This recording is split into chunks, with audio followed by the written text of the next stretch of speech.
How we doing? Ryan PB Hebert here, and welcome back to my channel. Today we're going to be talking about what I've been up to and have some Ultra Series hot takes with my good friend, Poliwhirl. So,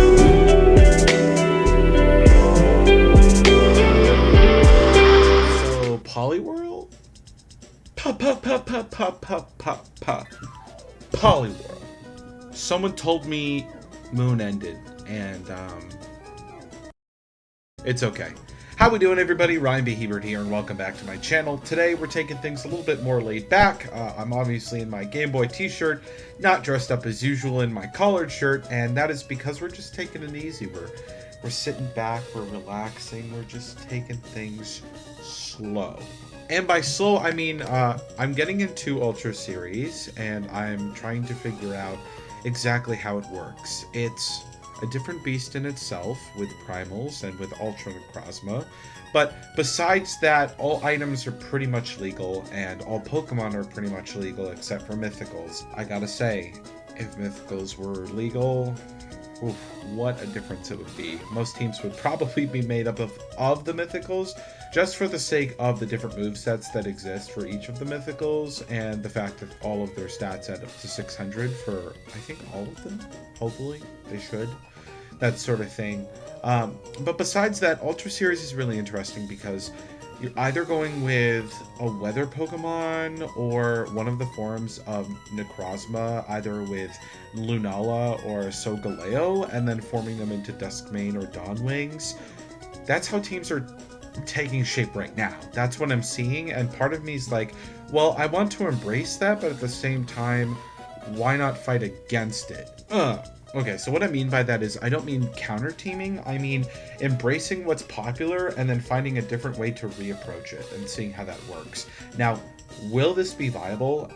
I have no idea. I am really hoping that I can test this out at locals in the coming weeks. The Chicago VGC scene is very strong, and there are a lot of TOs, there are 4 of us, who can host PCs this upcoming month, and so I'm hoping to get to all 4 of those. Well, 3 of those because I'll be hosting one. Basically, I'm hoping to see if I can try to find a way to not have to use weather, but instead have Cloud9 or a Delta Stream user like Mega Rayquaza to fight against weather and to go against that. And it's interesting because I think Groudon's a lot easier. The fact that it's 4 times weak to water makes it a lot easier for me. But at the same time, Kyogre makes it a lot harder because Kyogre has a lot of bulk, and so it's not 4 times weak to an electric type attack, it's 2 times weak. It's not 4 times weak to a grass type attack, it's 2 times weak. There's a difference in the weaknesses of Pokemon, and so this strategy works a lot better for Groudon. And I like it because it allows me to kind of get ahead on something that I already know is going to be really popular. The Berlin Challenge happened. It was a tournament held by Zelda VGC. They always happen before an international event or Worlds.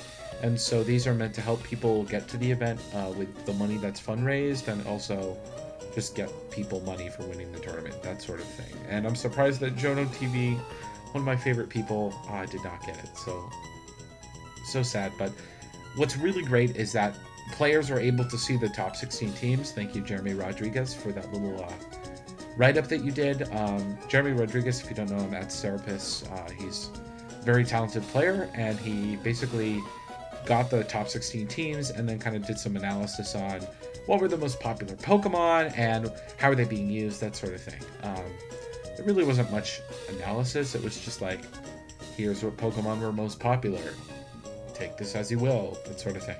It's really helpful to see, and it's interesting to note that a Big 6 related team took first place, but then you have a ton of Kyogre teams, and you also have the core of Yveltal, Kyogre, and Mega Gengar being very popular. Now, I don't know what that core does.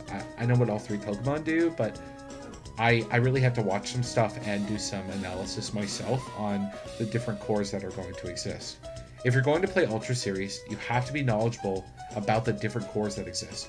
And so I think it's very easy for VGC 16 players to kind of pick up on this, but I think VGC 18 players are also going to have a really, really fun time because it's relatable to both of those formats because you have familiar cores and different teams that are going to allow you to get off certain situations, different ideas, certain tactics that VGC 19 in Sun and Moon has previously not been allowing you to do.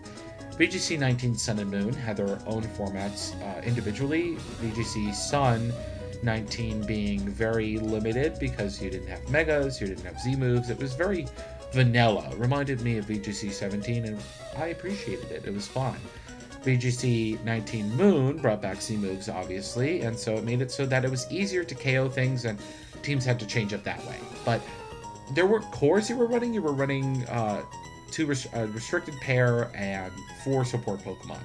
That's how your team looked. For VGC 19 Ultra, you're running cores. You're running teams that are consistent of different Pokemon, especially the introduction, or should I say reintroduction of Mega Pokemon. And Megas have better stats. Megas can change up the game because of their offensive and supportive pressure. There's a lot of defense that can go into Megas, such as Mega Aggron, but there's also a lot of offense, like Mega Gengar. But at the same time, Mega Gengar can also be used as a supportive Pokemon with Perish Trap, basically using the move Perish Song along with Shadow Tag. Imagine if you had redirection like a Moongus next to a Gengar or even a Smeargle, and you were able to stall out your opponent long enough where you could keep those 2 Pokemon on the field, that sort of thing. So that's just one small tactic, but Megas are overpowered and they're coming back and they're going to be great. They're going to be awesome, and I'm super excited for them. Besides that, Z moves I think are going to be circumstantial. In fact, I think that Z moves are not going to fit onto every team, and that it's most likely that if you're running Necrozma, obviously you have the Z move, unless for some reason you want to run Duskmane as a Xerneas counter, because Xerneas is still fantastic. There's nothing taking that away from it. I've heard multiple people say this, and I completely agree. Xerneas Smeargle is a fantastic lead, and it's still as dangerous as ever. Mainly because Smeargle has tons of different support options because it can learn almost every move in the game. With any new strategy coming up, I mean, guys, Crafty Shield, look it up, okay? Look it up. Z moves are circumstantial because you can have a perfect item on every Pokemon. And now that Groudon and Kyogre have the red and blue orbs, it's not like you're going to be sticking a Z move onto those. Not onto Rayquaza, not onto Necrozma. Necrozma has the Z move Ultra Necrozma. Ultra Necrozmium Z? Ultra Necrozmium Z, where it has the Z move Light that Burns the Sky, which is copyrighted, by the way, so don't put that on YouTube. You might get copyrighted. Hello? But besides that, Z moves are circumstantial. Apologies on the lack of videos. I had spring break, and I thought I'd have more free time, and then I didn't. I also got promoted. I have a new job. I'm going to make a separate video on that, but it's very exciting, and it's going to include the Pokemon community in a different way than ever before. It's for a social media site for gamers. It's called GamerJibe. I'm very excited for it, but more info on that in a different video. But I hope you enjoyed my predictions. This didn't start out as a prediction video, but it ended as a prediction video. Just some quick quips about what I think is happening in Ultra Series and what I'm doing. But stay tuned for more videos. I'm very excited. I'm in the very beginning of my spring quarter. I'm on a trimester schedule, so I'm in school until the 2nd week of June. It's a long time until I'm done for the summer, and most people in college or in school are going to be done in May. So if you're wondering, oh, Ryan, when are you going to be uploading videos and doing stuff like that? I plan to do a video every week. I gotta make it manageable. I was overstressing before, and that just wasn't good for me. And so I took a break, needed a breather, made a video a few weeks back, and I was like, hey, I'm gonna be coming back. I have videos from all the different events I've been to in the past few months that I've wanted to kind of like make into other videos for regionals and that sort of thing, so those will be coming out at some point. I mean, I still have videos from when I went to Dallas, and those were a lot of fun to take, so I'd love to do a Dallas review video because I went last year and then the year before, and it's great to talk about these events. Anyways, thanks for stopping by. Really appreciate it. If you want to give me some support, please subscribe to the channel. Give me a like below. If you have any comments, questions, or concerns, let me know in the comment section below or send me a DM on Twitter at RyanPBHebert. Big shout out to TeamDrizzle and to Dead Draw Gaming, as well as LGN and GamerJibe. Hey, folks, how we doing? See you next time.